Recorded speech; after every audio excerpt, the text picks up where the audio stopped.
ఈ లోకంలోనే నాకు ఎక్కువ సంతోషాన్ని ఇచ్చే విషయం ఏమిటంటే దేవుడు నాతో మాట్లాడుతున్నాడు.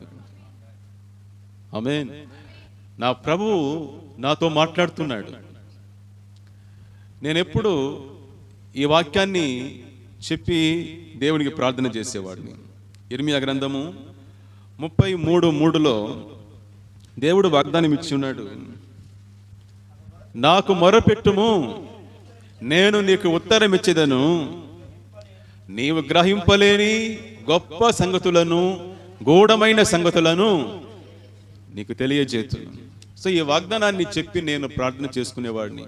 ప్రభువా, నాకు నీ వాక్యములోని మహత్తరమైన సత్యాలను, గొప్ప సంగతులను నాకు తెలియచేయము, బయలుపరచుము.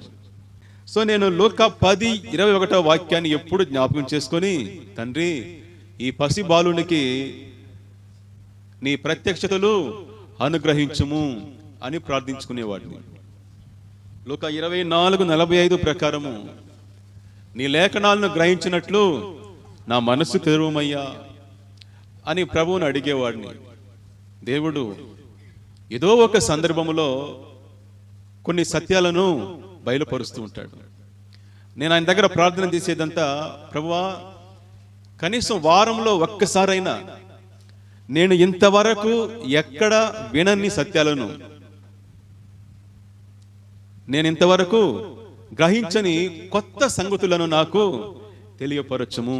నిన్ను గురించి, జీవితాన్ని గురించి, వాక్యాన్ని గురించి, సంఘాన్ని గురించి ఏదో ఒక విషయము కనీసం వారంలో ఒక్కటైనా ఇంతవరకు నేను ఎక్కడ వినని, నేర్చుకోనని కొత్త సంగతులను నాకు తెలియపరచమని ప్రార్థన చేసేవాడిని. అంటే అది ఎవరికి తెలియదని అర్థం కాదు, నాకు ఇంతవరకు అవి తెలియని విషయాలు. కనీసం వారంలో ఒక్కసారైనా దేవుడు అలాంటి విషయాల్ని బయలుపరుస్తూ ఉంటాడు. వాక్యం ద్వారా, అనుభవాల ద్వారా, లేక నాకన్నా చిన్నవారి ద్వారా, పెద్దవాళ్ళ ద్వారా ఏదో ఒక విషయంలో ఇంతవరకు నేను నేర్చుకొనని, గ్రహించని సంగతులను ఆయన బయలుపరుస్తూ ఉంటాడు. ఆ వాక్యాలు విన్నప్పుడు, ఆ దేవుని యొక్క మాటను గ్రహించినప్పుడు మనసు, హృదయము అత్యంత ఆనందముతో నిండిపోతూ ఉంటుంది. సో అలా దేవుడు కొన్ని సత్యాలను కొత్తగా ఇచ్చినప్పుడు మనసు పరవశంతో నిండిపోతుంటుంది. కొన్నిసార్లు ఆనంద బాష్పాలు రాలిపోతుంటుంది. అది ఒక ఉన్నతమైన అనుభవం. దేవుడు కొత్తగా కొన్ని సంగతులను మనకు ఇంతవరకు మన జీవిత ప్రయాణంలో ఎక్కడ మనము నేర్చుకొనని, వినని కొత్త సంగతులను దేవుడు మనకు బయలుపరుస్తున్నప్పుడు దానికి మించిన ఆనందము, సంతోషము ఇంకొకటి ఉండదు. ఎన్నోసార్లు వాటిని నేను అనుభవించి ఉన్నాను. ఆ అనుభవాలను, ఆ సత్యాలను కొన్ని మనము ధ్యానించుకుందాం. ఈ సంవత్సరము ఫిబ్రవరి నెల 1వ తేదీ నేను ప్రార్థనలో ఉన్నప్పుడు, ప్రార్థిస్తూ ఉండగా ఓ కొత్త సంగతిని, ఓ కొత్త విజ్ఞాపనను దేవుడు నా ప్రార్థనలో చేర్చాడు పరిశుద్ధాత్మ ద్వారా. నేను ఏమని ప్రార్థిస్తున్నానంటే, తండ్రి, నేను కోరిన జీవితాన్ని కాదు, నేను కోరిన జీవితాన్ని కాదు, నీవు నా పట్ల ఎటువంటి జీవితాన్ని కోరుతున్నావో ఆ జీవితాన్ని జీవించడానికి నన్ను బలపరచుము. ప్రభువా, నేను జీవించదలచిన జీవితాన్ని కాదు, నేను ఎలా జీవించాలని కోరుకుంటున్నానో ఆ జీవితం కాదు, నేను ఎలా జీవించాలని నువ్వు కోరుకుంటున్నావో, నువ్వు ఇష్టపడుతున్నావో ఆ జీవితాన్ని నేను జీవింపచేయము. ఆ రోజు ప్రార్థిస్తూ ఉండగా ఈ కొత్త విజ్ఞాపన నా ప్రార్థనలో చేరింది. మనసుకు ఎంతో సంతోషాన్ని, ఆనందాన్ని ఇచ్చింది.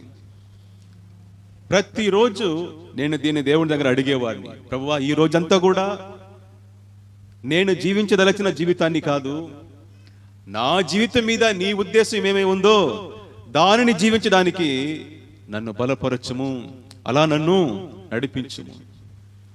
ఈ లోకంలో మనల్ని సృష్టించినప్పుడు దేవునికి ఒక ఉద్దేశం ఉంది. మనం ఎలా జీవించాలని ఆయన ఒక తీర్మానం చేశాడు. ప్రతిరోజు మనం తల్లి గర్భములో పిండముగా మొదలైన ఆ రోజు నుండి మన జీవితం ఎలా ఉండాలని, ఎలా జీవించాలని ఆయన రాసి పెట్టున్నాడట. దాన్ని అడిగేవాడిని, ఈరోజు నేను ఎలా జీవించాలని నా ప్రభువు ఏర్పాటు చేసి పెట్టున్నావో అలా జీవించడానికి నన్ను నడిపించుము నాయనా. నా డ్రైవర్ సీటు నీదే. నా జీవితం అనే బండికి డ్రైవర్ ఎవరు? నువ్వే. నువ్వు నడిపించుము, నేను నిన్ను వెంబడిస్తాను. అద్భుతంగా ఉంటుంది. ఇలాంటి ప్రార్థనలు, ప్రార్థన జీవితములో ఇలా పరిశుద్ధాత్మ ద్వారా మనము కొన్ని ఆత్మీయ లోతైన ప్రార్థనలు చేస్తూ ఉంటాం. చాలా మంది ఆత్మలో ప్రార్థన అంటేనే అన్ని భాషలో ప్రార్థించడము అని మాత్రమే అనుకుంటారు. మనకు గ్రహించలేని ఎన్నో సంగతులు మన జీవితంలో ఉంది. మనం పొందవలసిన ఎన్నో ఆశీర్వాదాలు ఇంకా ఉంది. వాటిని అడగాలంటే ఆత్మ దేవుడు మనల్ని ఏం చేస్తుంటాడు? బలపరచి నడిపిస్తూ ఉంటాడు. ముఖ్యంగా దేవుని యొక్క నడిపింపును మనము ప్రార్థనలో అనుభవించాలి. హల్లెలూయా. ఈ మాటను గమనించండి. దేవుని యొక్క నడిపింపును, పరిశుద్ధ ఆత్మని యొక్క నడిపింపును మనం ఎక్కడ అనుభవించాలి? ప్రార్థనా జీవితంలో పొందుకోవాలి. అది జీవితాన్ని పరవశపరుస్తుంది. మరింత ఆత్మీయ జీవితంలో మనల్ని లోతుకు తీసుకుని వెళ్తుంది. ఆమేన్. దేవునికి స్తోత్రం కలుగును గాక. ఇది ఈ సంవత్సరంలో ప్రార్థన చేస్తుండగా దేవుడు నాకు అనుగ్రహించిన మొదటి నూతన విషయం. ఆమేన్. ఆ తర్వాత ఇంకొక విషయాన్ని దేవుడు బయలుపరిచాడు. ఏమిటంటే, ప్రేమతో నిండియున్న హృదయము, ప్రేమతో నిండియున్న హృదయానికి తన ప్రపంచము, తన చుట్టూ ఉన్న ప్రతిదీ కూడా అందంగా కనిపిస్తుంది. అర్థమవుతుందా మీకు? ఏ హృదయం అయితే దేవుని ప్రేమతో నిండి ఉంటుందో ఆ హృదయానికి తన చుట్టూ ఉన్న ప్రపంచము, తన జీవితము అందంగా కనిపిస్తుంది. ఏ హృదయం అయితే ప్రేమతో నిండి ఉండదో వారికి అన్ని అందహీనంగానే, అన్ని ఇష్టం లేని విషయంగానే కనిపిస్తూ ఉంటుంది. అందువల్ల వాళ్ళు ప్రతి దానికి చిరాకు పడుతూ ఉంటారు, ప్రతి దానికి బాధపడుతూ ఉంటారు, ప్రతి విషయాన్ని కృంగిపోతారు. కారణమేమి? వారి హృదయము ప్రేమతో నిండి ఉండలేదు. బాగా గమనించండి. ఎవరైతే ప్రేమతో నిండి ఉంటారో వారి చుట్టూ ఉన్న ప్రపంచము అది ఎంత ఘోరంగా ఉన్నా కూడా వారి కంటికి బాగానే కనిపిస్తుంది. అందువల్ల వాళ్ళు ఏం చేస్తారు? అందరితో సమాధానంగా ఉంటారు, అందరితో కలిసిమెలిసి ఉంటారు, అందరితో సఖ్యతో ఉంటారు. కారణం ఎందుకు? కారణమేమి? వాళ్ళ హృదయము ప్రేమతో నిండి ఉన్నది. ఆమేన్. ప్రేమతో నిండి ఉన్న హృదయానికి పరిశుద్ధమైన కళ్ళు ఉంటుంది. ప్రేమతో నిండి ఉన్న హృదయానికి పరిశుద్ధమైన కళ్ళు ఉంటుంది. ఈ పరిశుద్ధమైన కళ్ళు ఏం చేస్తుంది? అన్నిటినీ పరిశుద్ధంగానే చూస్తుంది. అపవిత్రులకు అన్నీ అపవిత్రములే, పవిత్రులకు అన్నీ పవిత్రములే. మనం చెప్తాం కదా, మంచి వాళ్ళకి హృదయం మంచిదిగా ఉంటే వారు అన్ని విషయాన్ని మంచిగానే చూస్తారు. కొందరు ఉంటారు కదా మహానుభావులు, ప్రతి విషయంలో తప్పే చూస్తారు వాళ్ళు. కారణమేమి? 99 మంచి ఉంటుంది వాళ్ళలో 99 మంచి ఉంటుంది, దాన్ని చూడరు. ఆ ఒక్క తప్పును పట్టుకొని వాళ్ళని తక్కువగా చూస్తారు, వారితో విరోధ భావంతో ఉంటారు. ఇది ఏం హృదయం? ఇది ద్వేషముతో నిండి ఉన్న హృదయము, చీకటితో నిండి ఉన్న హృదయము. ఏ హృదయం అయితే దేవుని ప్రేమతో వెలుగుతో నిండి ఉంటుందో ఆ హృదయము ఎదుటి మనిషిలో 99 తప్పులున్నా కూడా సరే ఎక్కడో ఒక మంచి ఉంటుంది కదా, ఆ మంచిని చూసి వాళ్ళని ప్రేమిస్తుంది. సో ప్రేమతో నిండి ఉన్న హృదయానికి తన జీవితము, తన చుట్టూ ఉన్న ప్రపంచము అందంగా కనిపిస్తూ ఉంటుంది. నా జీవితం నాకు చాలా అందంగా ఉంది. మీకు ఎలా ఉంది? ఇంకా జీవించాలని ఉంది. సో ఎప్పుడైతే జీవితం మీకు అందంగా కనిపిస్తుందో ఇది ఏం చేస్తుందంటే మీ ఆయుష్కాన్ని కూడా ఇది పొడిగిస్తుంది, మీకు ఆరోగ్యాన్ని ఇస్తుంది, మీ శరీరానికి బలాన్ని ఇస్తుంది. సంతోషమైన మనసే ఆరోగ్య కారణము. చెప్పండి, సంతోషమైన మనసే ఆరోగ్య కారణము. మనసు సంతోషంగా ఉంటే శరీరము ఆరోగ్యంగా ఉంటుందట. సో మనసు సంతోషంగా ఉండాలంటే హృదయము ప్రేమతో నిండి ఉండాలి. హృదయము ప్రేమతో నిండి ఉండాలి. ఈ ప్రార్థన నేను ప్రతిరోజు ప్రభువుతో అడిగేవాడిని. తండ్రి, నా హృదయాన్ని ప్రేమతో నింపుము, ప్రేమతో నింపుము. నా మాటలు ప్రేమతో నిండి ఉండాలి, నా చూపు ప్రేమతో నిండి ఉండాలి, నా వినికిడి ప్రేమతో నిండి ఉండాలి. ప్రతిదీ ప్రేమతో నిండి ఉండున్నట్లుగా అగాపే ప్రేమతో నింపుమయ్యా అని ప్రార్థించుకునేవాడిని. అందుకే దేవుడు ఆ ప్రేమను కుమ్మరిస్తూనే ఉన్నాడు, నింపుతూనే ఉన్నాడు. జీవితం, కుటుంబం, నా చుట్టూ ఉన్న మనుషులు అందరూ కూడా నాకు అందంగానే కనిపిస్తూ ఉన్నారు. హల్లెలూయా. సో దేవునికి స్తోత్రం కలుగును గాక. దేవుడు నాకు బయలుపరచిన ఇంకొక విషయము, మే నెల 7వ తేదీ, ఈ సంవత్సరం మే నెల 7వ తేదీ ఉదయము నేను అలా ఇంటి లోపలికి వెళ్తూ సిస్టర్ని అట్ట తట్టాను. తమాషాగా తట్టానట, సరదాగా. వీడు శిరోదాన్ని చూసేసినాడు. ఎందుకు అమ్మను కొడతావు అనేసి వచ్చి నన్ను కొట్టాడు. నేను వెంటనే తిరగబడి, రే నా భార్య, నేను కొడతాను, తిడతాను, నా ఇష్టం, నీకేమరా అన్నాను. చెప్పేసి నేను లోపలికి వెళ్ళిపోయినాను. వాడు వచ్చి తలుపు దగ్గర నిలబడి అట్నే ఉరుముతూ చూస్తున్నాడు. ఏమరా అన్నాను. పెళ్లి చేసుకునేది కొట్టేదానికి కాదు, ఇంక దేనికి రాను, ప్రేమించేదానికి. ఇప్పుడు తమిళ్లో భలే చెప్పాడు, కళ్యాణ మణికిరదు అడిగిత్తుకల్లా ఉన్నది కదా, ప్రేమికిత్తుకో. సో పెళ్లి చేసుకునేది కొట్టేదానికి కాదు, భార్యను ప్రేమించేదానికి. ఎంత అద్భుతమైన సత్యం అండి అది. ఒక చిన్న బిడ్డ నోటి నుండి దేవుని ఆత్మ, ఒక కుటుంబం దేవునితో నిండి ఉంటే, ప్రేమతో నిండి ఉంటే, అక్కడ సరదాగా జరిగే విషయాల్లో కూడా ఒక మహత్తరమైన సత్యం బయటకు వస్తుంది. హల్లెలూయా. అర్థమవుతుందా మీకు? ఒక కుటుంబము దేవుని ఆత్మతో నిండి ఉంటే అక్కడ సరదాగా జరిగే విషయాల్లో కూడా సత్యాలు బయలుపడుతూ ఉంటుంది. సో ఆ చిన్నారి నోటి నుండి ఒక మహా గొప్ప సత్యం బయటకు వచ్చింది. ఏమిటది? పెళ్లి చేసుకునేది కొట్టేదానికి కాదు, నీ ఇష్టం ప్రకారం జీవించేదానికి కాదు నాయన, ప్రేమించేదానికి. అది ప్రేమ బంధం. ఆమేన్. వివాహం అనేది ప్రేమ బంధము.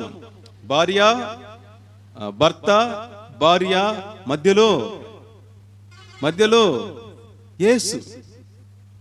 భర్త భార్య మధ్యలో యేసు. ఆమేన్. భార్య భర్త అనే ఈ బంధాన్ని ఏర్పరిచింది ఎవరు? యేసుక్రీస్తు దేవుడు. అందుకే అంటారు పెద్దోళ్ళు, పెళ్లి స్వర్గంలో నిర్ణయించబడుతుంది అనేసి అంటారు. సో దేవుడు ఏర్పరిచిన దాన్ని మనిషి విడదీయకూడదు, వేరు చేయకూడదని యేసు ప్రభు అంటారు. సో వివాహ బంధాన్ని, భర్త భార్య అనే బంధాన్ని ఏర్పరిచింది ఎవరు? యేసుక్రీస్తు దేవుడు. వాళ్ళ మధ్యలో ఆయన ఉన్నాడు. నిన్న నైట్ ఒక దంపతులకు ప్రార్థన చేశాను. ఇదే చెప్పి ప్రార్థించాను, ప్రభువా ఈ బంధాన్ని ఏర్పరిచింది నువ్వు, వీరి మధ్యలో నువ్వున్నావు కాబట్టి నీకు గౌరవం కలిగే విధంగా వారు జీవించినట్లు ఆశీర్వదించుము.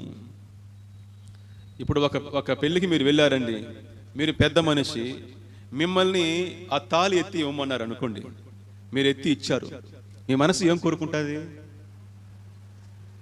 మన చేతులారా వారికి తాళి ఎత్తిచ్చాం కాబట్టి వారు ఎప్పుడు కలకాలము సంతోషంగా జీవించాలని కోరుకుంటారు. ఒకవేళ వాళ్ళ ఇంట్లో వాళ్ళ భార్య భర్త మధ్యలో గొడవలు, సంతోషం లేకుండా ఒకరికొకరు ఎప్పుడు కూడా వివాదాలు చేసుకుంటూ వారు ఒకవేళ విడిపోతే అది ఊరంతా ఏమంటారు? వాడు ఎత్తిచ్చినాడు రా తాళి, ఆ కుటుంబం అట్నే నాశనం అయిపోయిందిరా అనరా? సో తాళి ఎత్తి ఇచ్చినప్పుడు ఆ వివాహంలో ఆ భార్య భర్త మధ్యలో ఆయన యొక్క ఆశీర్వాదము, ఆయన యొక్క గౌరవం కూడా అక్కడ ఉంటుంది. సో భార్యాభర్తలు సంతోషంగా జీవిస్తే తాళి ఎత్తిచ్చిన వానికి అది గౌరవం, ఆ వివాహాన్ని జరిపించిన వారికి గౌరవం. లేకపోతే ఆ పాస్టర్ వచ్చాడరా, ఈ మనిషి వచ్చాడరా, కుటుంబమే నాశనం అయిపోయిందని తిట్టుకుంటూ ఉంటారు. ఏది ఏమైనా భార్యాభర్త అనే బంధాన్ని ఏర్పరిచింది పరలోకపు దేవుడు. సో ఆయనకు గౌరవం కలిగే విధంగా మనము నడుచుకోవాలి. ఎవరిని చూసి మనం ప్రవర్తించాలి?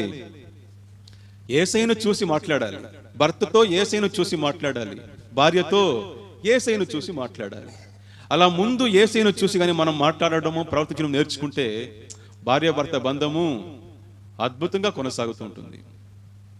మేము కొన్ని సంవత్సరాల క్రితం ఒక నిర్ణయం తీసుకున్నాం, నేను నా భార్య ఒక తీర్మానం తీశాం. మనము దేవుని చేత ఏర్పరచబడిన భార్యాభర్తలము. ఈ లోకం మనల్ని చూస్తూ ఉంటుంది, సాతాను చూస్తూ ఉన్నాడు. సో దేవునికి అగౌరవం కలిగే విధంగా మనము ప్రవర్తించకూడదు.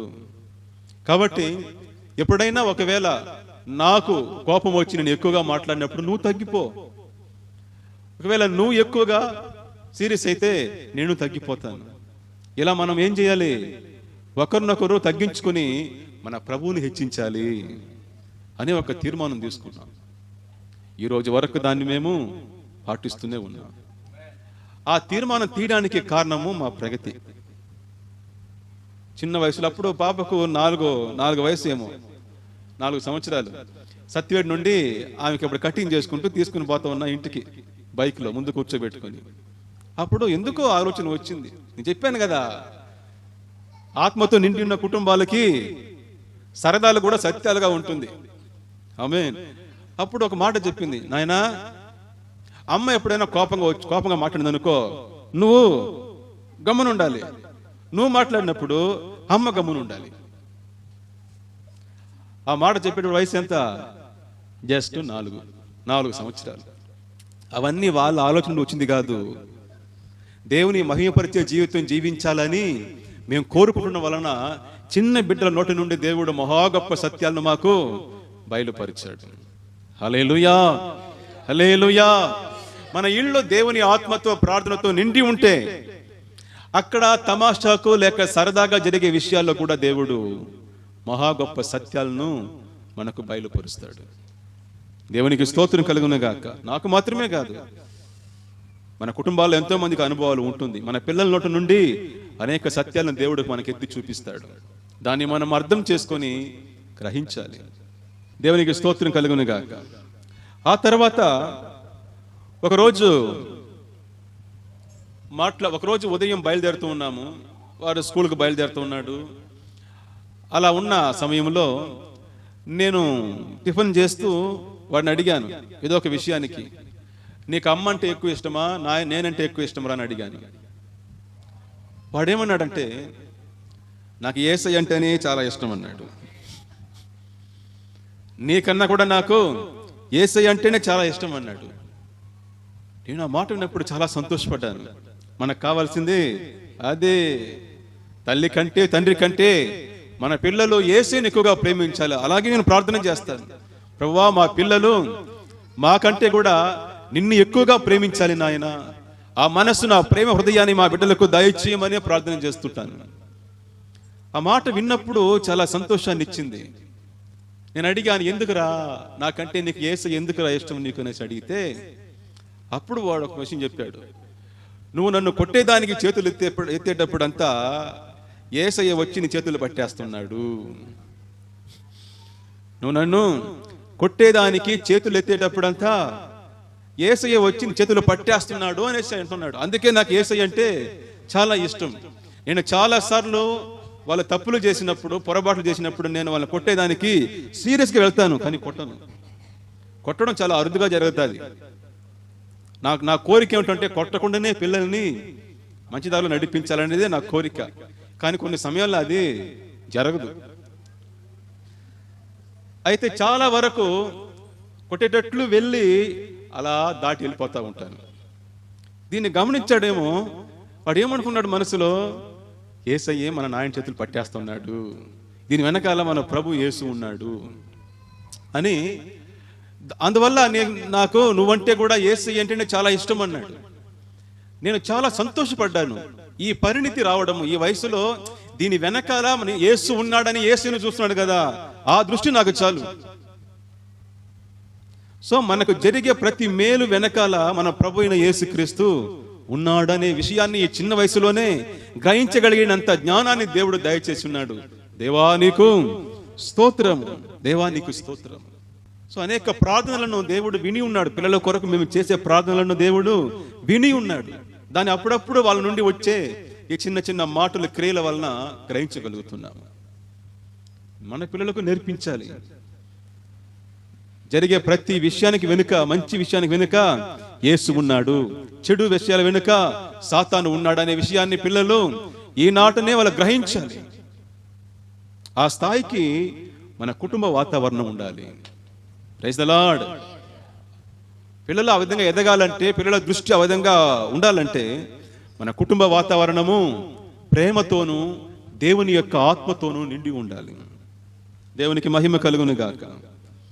దేవుడు నాకు బయలుపరిచిన ఇంకొక సత్యము, మనకు మేలు కలిగించిన సహాయం చేసిన వారి కంటే, బాగా గమనించండి, మనకు మేలు కలిగించిన సహాయం చేసిన వారి కంటే మనకు మేలు చేయబోయి నష్టపడిన వారికి మనం ఎక్కువ కృతజ్ఞతలుగా ఉండాలి. అర్థమవుతుంది మీకు? కాదు, అదే అర్థమవుతుంది. ఇంకోసారి చెప్తాను. Praise the Lord. మనకు మేలు కలిగించిన సహాయం చేసిన వారి కంటే మనకు మేలు చేయబోయి నష్టపడిన వారికి మనం ఎక్కువ కృతజ్ఞులై ఉండాలి. ఇప్పుడు వివరిస్తాను. మనకు ఎవరో ఒకరు మేలు చేశారు, కానీ దానివల్ల ఎటువంటి లాభం మనం పొందలేదు. మన కష్టకాలంలో ఎవరో మనకు ఒకరు సహాయం చేశారండి. ఆ సహాయం వల్ల మనం పైకి రాలేకపోయినా కూడా ఆ కష్టకాలంలో వాళ్ళు మనతో కూడా ఉన్నారు. వారు చేసిన సహాయం వల్ల మనం కష్టం నుండి బయటకు పడకపోవచ్చును, కానీ ఆ కష్టకాలంలో అది మనకు ఎంతో ఆదరణ ఇచ్చింది, బలాన్ని ఇచ్చింది. ఆ కష్టాన్ని ఎదుర్కొనే శక్తిని మనకు దయచేసింది. కాబట్టి మనకు సహాయం చేసి ఆ సహాయం వల్ల మనకు మేలు కలిగి ఉండకపోయిండొచ్చును, కానీ ఆ సహాయం చేసిన వారిని మాత్రం మనం ఎన్నటికీ మరువకూడదు. కొంతమంది మర్చిపోతారు. నీకు ఎవరు లేని కాలంలో, ఆ కష్టకాలంలో నీకు సహాయం చేసి ఉంటారు, కానీ వారు చేసిన సహాయం వల్ల నువ్వు కష్టాల నుండి బయటపడి ఉండవు. కానీ నిన్న మొన్న వచ్చి ఎవరో సహాయం చేసి ఉంటారు, ఆ సహాయంతో నువ్వు బయటకు వచ్చేస్తావు. మనం ఏం చేస్తామంటే వాళ్ళని మర్చిపోతాము. సహాయం చేసి మనకి మేలు కలిగించారు కదా, వాళ్ళని ఎక్కువగా జ్ఞాపకం చేసుకుంటాం. అది చాలా తప్పని దేవుడు బయలుపరిచాడు. కాబట్టి ఒక్కసారి మనం గుర్తు చేసుకోవాలి. ఒక కాలంలో వారు చేసిన సహాయం వలన మనకి పెద్ద మేలేమి కలగలేదు, కానీ అప్పుడు వారు సహాయం చేసి ఉండకపోయినట్లయితే ఆ కష్టంలో మనము ప్రయాణించి ఉండలేము. కాబట్టి దాన్ని మనం ఎన్నటికీ మర్చిపోకూడదు అనే సత్యాన్ని దేవుడు నాకు బయలుపరిచాడు. ఒకసారి మనం తిరిగి చూద్దాం. మనకు సహాయం చేసిన ప్రతి ఒక్కరిని మనము జ్ఞాపకం చేసుకోవాలి. దానివల్ల మనకు మేలు కలిగి ఉండినా కలిగి ఉండకపోయినా. ఆమేన్. దేవునికి స్తోత్రం కలుగును గాక. తర్వాత ఈ 2023వ సంవత్సరంలో జూన్ నెల 11వ తేదీ మేము సహోదరులం కొంతమంది కలిసి ఒక డొక్కు కారు తీసుకొని సత్యుడి పరిచయకి వెళ్ళాం. ఈ సంవత్సరంలో మరపురాని ఒక అనుభవం అది. ఆ డొక్కు కారు పోయేటప్పుడే మొరాయించింది, నేను కదలనరా అని చెప్పి. ఎట్నో దాన్ని రిపేర్ చేసి తీసుకుని వెళ్ళాం. సత్యుడు పరిచయం అంతా బ్రహ్మాండంగా ముగిసింది. బ్రహ్మాండంగా అంటే సూపర్ విందు. కూర్చోబెట్టి కడుపును గొంతు దాకా నింపేశారు. ఫుల్ భోజనం, సూపర్ భోజనం తినేసి ఇంకా హాయిగా కారులో కూర్చొని హ్యాపీగా పోదాంరా అనేసి వచ్చి కారులో కూర్చున్నాం. ఆ కారు ఏం చేసిందంటే మమ్మల్ని తీసుకొని వచ్చి కారు చీకటి కమ్ముకున్న అడవిలో వదిలేసింది. ఆగిపోయింది బండి. భయంకరమైన చీకటి అడవి. భయంకరమైన అడవి, కారు చీకటి, ఏవి రోడ్ ఎక్కడ ఉంది ఏం కథ ఏవి కనిపించలేదు. ఈ సెల్ ఫోన్ బ్యాటరీలు వేసుకుని, మొబైల్ బ్యాటరీలు వేసుకొని ఆ లైట్లో కారును తోసుకొని కిలోమీటర్ దాకా, 1 కిలోమీటర్ 2 కిలోమీటర్ ఉంటుంది, 2 కిలోమీటర్ దాకా తోసుకొని వచ్చాం. చాలా కష్టపడిపోయారు బ్రదర్లు. తిన్న ఆహారం అంతా అక్కడికే కరిగిపోయింది. ఎంత సంతోషంగా తిన్నామో. ఒకవేళ దేవుడు రే చాలా పెద్ద పని ఉంది మీకు ఈరోజు రాత్రి, బాగా కుమ్మండి అనేసి వాళ్ళు వదలలేదు. చికెన్ ఒక పక్క, మటన్ ఒక పక్క, ఫిష్ ఒక పక్క, అది చాలదనేసి మన కిరణ్ ఉన్నాడు కూడా, ఇది తిన్నాం అది తిన్నాం ఇది నచ్చదు అంటాడు. ఇంకా వాడి కోసం సపరేట్గా ఆమ్లెట్లు, ఇంకా వాడికి మాత్రం వేస్తే మాకందరికీ ఆమ్లెట్లు. ఇంకా ఇలా ఫుల్ కట్టేసి బండిని తోసి ఆ స్వప్న సుందరి కారును తోసి అలిసిపోయారు అట్లే. ఇక టౌన్కి దీన్ని తోసుకొని పోలేము అని ఇంకా సాల్రాబా అని ఏం చేసాము, కారుని తీసుకుని పోయి ఒక మామిడి తోట అక్కడ ఒక ఇల్లు ఉండింది, వాళ్ళ దగ్గర పోయేసి బతిమలుకొని ఆ కారుని అక్కడిని వదిలేసి అక్కడ నడుచుకుంటూ వస్తూ ఉన్నాం. తర్వాత ఆటో వచ్చింది, వాడు సమయాన్ని చూసి రేటు పెంచాడు. ఇంకా ఆ నైట్ 12 గంటలు దాటేసింది అప్పటికి కదా. ఇంకా వేరే దారి లేదు, వచ్చాము. ఆ వరదయ్యపాలెం బస్ స్టాండ్లో దిగేసాం. బ్రదర్ సిస్టర్, ఆ రోజు రాత్రంతా మాకు ఒక కునుకు లేదు, నిద్ర లేదు. ఒక పక్క ఉక్క, ఒక పక్క దోమలు. ఆ రోజు రాత్రంతా నిద్ర లేకుండా చాలా కష్టపడ్డాం. పరిచర్య ప్రయాణంలో మరపురాని ఒక రోజు అది, ఒక రాత్రి అది. బ్రదర్లు పాపం మన కిరణ్ అయితే ఎట్టెట్నో వాడు కంట్రోల్ చేస్తున్నాడు, కానీ వాళ్ళకి కాలేదు. ఒకనొక సందర్భంలో బాడీని వేసేసాడు, దోమలైనా కుట్టుకొని పురుగులైనా ఎక్కి పోననేసి వేసేసాడు. ఒక 1/2 అవర్ చుట్టేసిన దోమలు అట్నే. బిడ్డ చాలా కష్టపడ్డాడు. ఆ రోజు కూర్చొని ఆలోచించాను, ఎందుకు ప్రభువా ఇలా జరిగింది? ఇలా జరగకుండా నువ్వు చేసి ఉండే సామర్థ్యం నీకు ఉంది కదా, మరెందుకు ఇలా ఇంత పెద్ద కష్టాన్ని మాకు అనుమతించావు? ఎందుకు దీన్ని నువ్వు కారును సరిగ్గా నువ్వు దలచుంటే ఏదైనా చేసి ఉండొచ్చు కదా అనేసి ప్రార్థించినప్పుడు వెంటనే నాకు దేవుడు బయలుపరిచిన వాక్యం ఆ సందర్భంలో 2వ కొరింథీయులకు 11వ అధ్యాయము 23వ వాక్యం. మరి విశేషముగా ప్రయాసపడి తిని అనేక పర్యాయములు చెరసాలలో ఉంటిని, అపరిమితముగా దెబ్బలు తింటిని, అనేక మారులు ప్రాణాపాయములలో ఉంటిని. 25వ వాక్యం. ముమ్మారు ఓడ పగిలి శ్రమపడి తిని, ఒక రాత్రి పగుల్లో సముద్రములో గడిపి తిని. 26లో అంటాడు, సముద్రములో ఆపదలలోను అని అంటాడు. అంటే పౌలు తన పరిచర్య ప్రయాణములో ఆయన ఎదుర్కొన్న సమస్యలు ఇవి.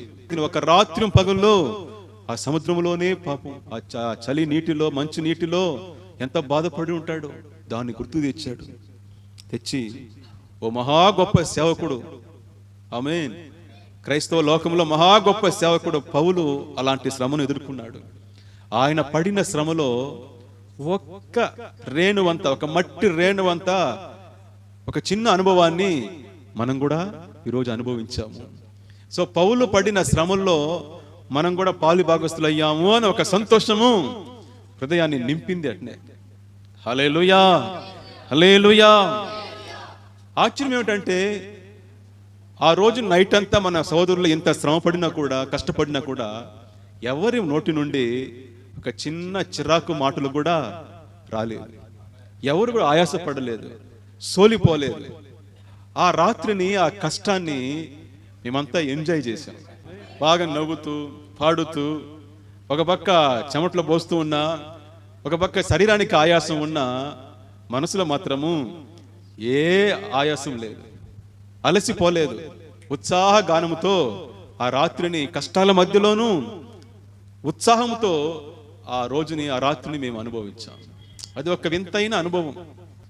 అందువల్ల అది మా జీవితంలో మరపురాని ఒక రోజుగా మిగిలిపోయింది. అలా యేసయ్య సేవ కొరకు వెళ్ళి కష్టపడడం అనేది ఒక భాగ్యం అండి. అదంతా ఒక వరం.